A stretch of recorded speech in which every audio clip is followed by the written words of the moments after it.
Struggling to get that perfect picture from your Nikon Z30 for your live stream?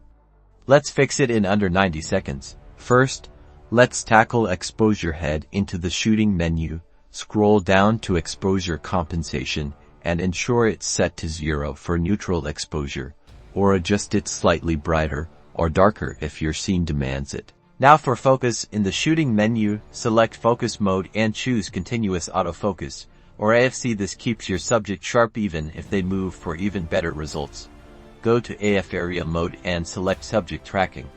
Your Z30 will then prioritize your face or chosen subject. Resolution and frame rate are crucial for stream quality. Navigate to the movie shooting menu under movie settings. Choose frame size. Frame rate for most streaming platforms, 108p at 30 frames per second provides a great balance of quality and performance. On the I button or directly in your shooting mode dial, switch to manual movie mode, often indicated by a movie camera icon. This gives you full control. Then adjust your ISO sensitivity and shutter speed manually for consistent lighting. A good starting point for shutter speed is double your frame rate, so 1/60th of a second for 30 fps. Finally, connect your Z30 to your computer using a USB-C cable. Ensure your streaming software recognizes the Z30 as a webcam. You'll likely need to select Webcam utility as your video source within the software, and there you have it.